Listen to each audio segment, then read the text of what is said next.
Assalamualaikum warahmatullahi wabarakatuh. Waalaikumsalam warahmatullahi wabarakatuh. Perkenalkan, saya Joko Setio, SPD dari SD Negeri 2, calon guru penggerak angkatan 11 dari Kota Pekalongan. Hari ini saya akan melaksanakan tugas demonstrasi kontekstual wawancara pengambilan keputusan dilema etika bersama Ibu Kepala Sekolah, yaitu Ibu Umi Syafira SPD, saya dari SD Negeri Kertoharjo 01. Bu Umi, terima kasih waktunya ya. Iya. Oke, mari kita saksikan wawancara berikut ini. Bu Umi, gimana kabarnya? Alhamdulillah Sehat ya? Saya. Ya Bu Umi, ini saya dapat tugas ini untuk melaksanakan tugas wawancara demonstrasi kontekstual modul 3.1. Kita mulai dulu ya. Oke. Yang pertama Bu Umi, selama ini bagaimana nih Bu Umi dapat mengidentifikasi kasus-kasus yang merupakan dilema etika atau bujukan moral? Iya Pak Joko. Jadi di setiap satuan pendidikan tentu saja ada masalah ya Pak Joko. Kemudian untuk mengidentifikasi apakah itu bujukan moral atau dilema etika, itu saya melihat nilai-nilai kebajikan apa yang ada atau yang terkandung di masalahnya. Kalau ada dua nilai kebajikan dalam masalah tersebut, maka itu merupakan kasus dilema etika. Apabila dari kasus itu salah satu benar ya mengenai kebajikan dan yang salah, itu termasuk bujukan moral. Berarti dua yang bertentangan ya Bu ya, sama-sama benar-benar dari dilema etika, benar salah, bujukan moral. Oke. Lanjut nih ini, selama ini nih, bagaimana Bu Umi menjalankan pengambilan keputusan di sekolah Bu Umi, terutama untuk kasus-kasus di mana ada dua kepentingan yang sama-sama benar atau sama-sama mengandung nilai kebajikan. Apabila ada kasus dilema etika, tentu saja saya menggunakan prinsip-prinsip dalam pengambilan keputusan, tapi saya lebih menekankan karena ada 3 prinsip ya Pak Joko ya yang kita pelajari. Itu saya lebih menekankan ke best thinking, di mana saya mengedepankan kepedulian dan rasa kemanusiaan. Tiga prinsip itu ya dulu ya. Oke, berikutnya begini, langkah-langkah atau prosedur seperti apa yang biasa Bu Umi lakukan selama ini? Oke, jadi selama ini dalam pengambilan keputusan di Indonesia ada 9 langkah tentunya yang perlu saya dapatkan. Yang pertama tentu saja saya akan mengidentifikasi yang pertama masalah tersebut, kemudian menentukan nilai kebajikan apa yang ada, kemudian saya mengundang siapa saja yang terlibat seperti itu, kemudian saya menentukan fakta-faktanya, ya, kemudian saya melihat benar salahnya itu berdasarkan misalkan dari aturan ya atau regulasi. Kemudian nanti saya mengumpulkan, saya bermusyawarah, dan nanti saya akan memutuskan secara bersama-sama. Dan yang terakhir yang paling penting itu kita merefleksikan kembali apakah pengambilan keputusan itu sudah tepat atau belum. Lengkap sekali ini ya. Wah, jos ya. Berikutnya Bu Umi, hal-hal apa saja yang selama ini Bu Umi anggap itu efektif dalam pengambilan keputusan pada kasus-kasus dilema etika? Iya. Yang paling efektif menurut saya adalah komunikasi yang tepat ya, komunikasi yang tepat antara saya sebagai menteri pembelajaran dan seluruh warga sekolah untuk bisa menyelesaikan masalah ini secara bijaksana. Komunikasi dan yang kedua kolaborasi. Ini berarti komunikasi dan kolaborasi ini ya. Oke. Berikutnya, hal-hal apa saja nih yang selama ini merupakan tantangan dalam pengambilan keputusan pada kasus-kasus dilema etika? Tantangannya pada tadi ya ada sama-sama nilai kebajikan di dalamnya, maka tantangannya bagi saya adalah bagaimana saya melihat masalah itu yang penting ya. Jadi tantangannya itu saya memilah atau mengidentifikasi mana yang lebih penting dan mana yang bisa benar-benar berdampak pada siswa. Berarti prioritas ya, Iya, yang berdampak pada siswa. Berikutnya nih, apakah Bu Umi memiliki sebuah tata cara atau jadwal tertentu dalam sebuah penyelesaian kasus dilema etika? Apakah Bu Umi langsung menyelesaikan di tempat atau memiliki sebuah jadwal untuk menyelesaikannya? Bentuk atau prosedur seperti apa yang Bu Umi jalankan? Biasanya untuk dilema etika karena ini kan perlu pertimbangan yang matang ya. Itu saya membuat tata kelola atau jadwal. Yang pertama saya kumpulkan dulu ya siapa saja yang terlibat seperti tadi saya katakan, kemudian saya menjadwal ulang untuk menentukan fakta-fakta gitu ya.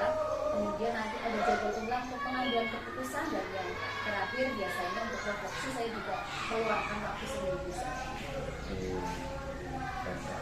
Berikutnya Bumi, adakah seseorang atau faktor-faktor yang selama ini mempermudah atau membantu Bumi dalam pengambilan keputusan dalam kasus dilema etika? Dalam penyelesaian dilema etika tentu saja faktor atau yang terlibat itu ya, itu yang penting bagi saya adalah seluruh warga sekolah seperti itu ya. Tadi kan ada kolaborasi, jadi siapa yang penting ya semua warga sekolah, dan biasanya saya melibatkan pengawas sekolah untuk memberikan masukan. Jadi walaupun kita sebagai pemimpin di sini juga kita tetap warga sekolah dilibatkan itu dulu ya. Terakhir Bumi ya, dari semua hal yang telah disampaikan oleh Bumi ini, pembelajaran apa yang dapat Bumi petik dari pengalaman Bumi mengambil putusan dilema etika? Jadi pengalaman saya selama ini bahwa yang paling penting yang bisa saya sampaikan bahwa kolaborasi dan komunikasi antar warga sekolah itu sangat penting untuk bisa menciptakan sebuah sekolah yang aman dan nyaman apabila ada sebuah masalah. Saya ingat pokoknya ya, komunikasi dan kolaborasi. Oke, terima kasih Bumi. Ini keren sekali, lengkap jawabannya dan lancar. Sukses selalu untuk Bumi. Terima kasih atas waktunya. Oke.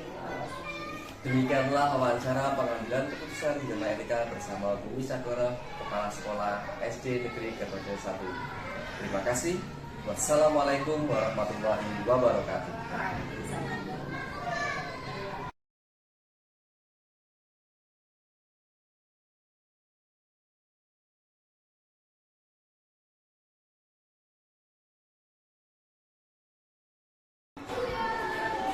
Assalamualaikum warahmatullahi wabarakatuh. Perkenalkan, saya Joko Setio, SPD SD dari SD Negeri 2, calon guru penggerak angkatan 11 dari Kota Pekalongan. Hari ini saya akan melaksanakan tugas demonstrasi kontekstual modul 3.1, yaitu wawancara pengambilan keputusan dilema etika bersama Ibu Kepala Sekolah. Arif Nikorwanto SPD dari SD Negeri Sokol. Bu Ari, saya minta izin ya untuk wawancara ini. Bu Ari, bagaimana kabarnya? Alhamdulillah sehat Pak. Sehat ya, sehat juga ya Bu Ari ya. Oke, untuk wawancara ini saya mulai ya. Bu Ari, selama ini bagaimana Bu Ari dapat mengidentifikasi kasus-kasus yang merupakan etika atau dugaan moral? Selama ini untuk mengidentifikasi kasus-kasus itu yang saya lakukan yaitu melihat nilai-nilai apa yang terlibat dalam kasus-kasus ini. Jadi kalau yang itu berarti kasus-kasus yang terlibat bertentangan dengan nilai-nilai kebenaran dengan yang sesuai dengan nilai kebenaran, jadi yang benar dan benar.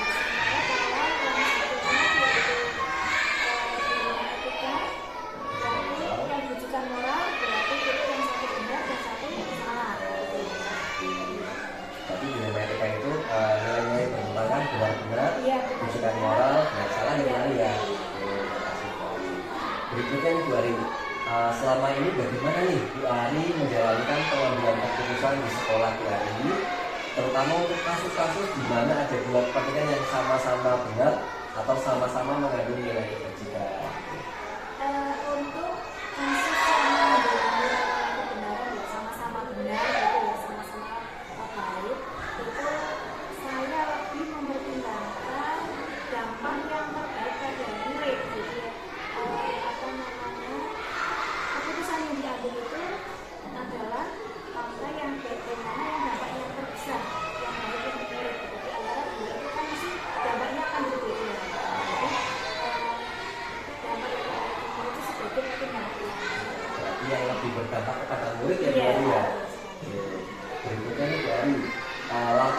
atau prosedur seperti apa yang biasa Bu Ari lakukan selama ini? Untuk menyelesaikan masalah tersebut biasanya langkah yang saya lakukan adalah kita bermusyawarah dengan teman-teman dulu gitu ya. Jadi ada masalah itu kita senantiasa bermusyawarah supaya hasilnya lebih baik. Nah, setelah ada masalah tersebut kita analisis tadi nilai kebenarannya, kemudian kita cari data-data pendukungnya. Jadi sebagai dasar untuk pengambilan keputusan itu adalah tadi ada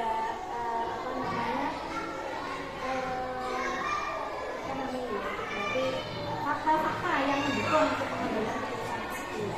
Nah, setelah itu baru kita pikirkan dampaknya. Nanti kira-kira alternatif keputusannya apa. Setelah itu misalnya kita kalau keputusannya A, nanti kira-kira dampaknya apa. Keputusannya B, dampaknya apa. Nah, harus kita pertimbangkan mana yang lebih dampak yang tadi yang bersifat pada anak B. Nanti lalu kita ambil. Berawal dari musyawarah Ibu Ari ya, kemudian dianalisis datanya sudah ada, terus kemudian pertimbangkan dampak mana yang lebih berpihak pada yang lebih berdampak gitu ya. Kemudian Ibu Ari, hal-hal apa saja yang selama ini Ibu Ari anggap efektif dalam pengambilan keputusan pada kasus dilematika? Yang paling efektif kalau menurut saya ya kan melalui musyawarah itu Pak. Karena kalau musyawarah itu kan pemikiran banyak orang gitu ya, jadi dari sudut pandang yang berbeda-beda. Kalau kita mengambil keputusan sendiri ya, walaupun kita sebagai kepala sekolah kan punya wewenang untuk mengambil keputusan ya, tetapi nanti sudut pandang kita itu terbatas sehingga kita akan musyawarahkan dengan Ini musyawarah ya Bu Ari ya. Berikutnya Bu Ari, hal-hal apa saja yang selama ini merupakan tantangan nih Bu Ari? Tantangan dalam pengambilan keputusan pada kasus dilematika. Tantangannya itu ketika kita punya apa di antara teman-teman itu punya pandangan yang berbeda ya. Kadang kan sudut pandang seseorang itu berbeda ya. Misalnya dalam sebuah kasus ada guru yang pengennya yang murid itu dipermudah atau apa misalnya kalau ada tugas perlu disediakan oleh sekolah. Sementara guru yang lain itu ya anak harus belajar mandiri, dia harus bisa menyiapkan keperluannya sendiri. Nah, ketika ada perbedaan seperti itu kadang menjadi tantangan. Kira-kira kita mau ambil yang mana karena semuanya sudah baik kayak gitu. Iya, betul Mbak Ari ya. Tantangan memang pandangan setiap orang memang Iya, berbeda-beda. Justru tantangan ya. Ini. Berikutnya Bu Ari, apakah Bu Ari memiliki sebuah jadwal tertentu dalam sebuah penyelesaian kasus dilematika? Apakah Bu Ari langsung menyelesaikan di tempat atau memiliki sebuah jadwal nih untuk menyelesaikannya? Bentuk atau prosedur seperti apa yang Bu Ari jalankan? Untuk jadwal ya, jadi kalau menyelesaikan masalah itu tidak ada jadwal khusus gitu ya. Jadi tergantung dari masalahnya. Jadi kalau yang masalah lainnya bisa segera ditangani, bisa segera diselesaikan ya, bisa langsung diputuskan. Tetapi ketika masalah itu akan berdampak banyak kepada anak-anak ya, kita usahakan bisa nanti ada waktu khususnya harus berapa hari berapa itu tidak ada. Tergantung masalahnya ya, kasusnya ya Bu Ari ya. Untuk pembahasan yang lebih dalam lagi ya mungkin kita membutuhkan waktu yang lama karena kan untuk cari data-datanya itu sudah canggih. Memang sebaiknya diselesaikan dengan secepatnya ketika itu masalah kecil langsung di tempat Bu Ari ya. Berikutnya nih Bu Ari, adakah nih Bu Ari seseorang atau faktor-faktor apa yang selama ini mempermudah atau membantu Bu Ari dalam pengambilan keputusan dalam kasus-kasus dilematika? Dalam pengambilan keputusan itu yang mempermudah itu kalau menurut saya adalah langkah-langkah cara pengambilan itu. Prosedur pengambilan keputusan itu memang harus kita lakukan. Seperti di pernah saya pelajari di pembela itu ya kan ada langkah-langkah itu ketika kita mengikuti itu insya Allah akan memandu kita untuk mengambil keputusan gitu. Dan tentunya dari setiap itu harus kita refleksi terus mas biar kita itu semakin matang gitu ya dalam pengambilan keputusan. Berarti prosedur 9 langkah itu sangat membantu ya Bu Ari ya. Terakhir nih Bu Ari, dari semua hal yang telah disampaikan oleh Bu Ari tadi, pembelajaran apa yang dapat Bu Ari petik dari pengalaman Bu Ari mengambil keputusan dilematika? Pelajarannya yang bisa saya ambil bahwa kita itu memang akan senantiasa bertemu dengan dilematika itu. Nah,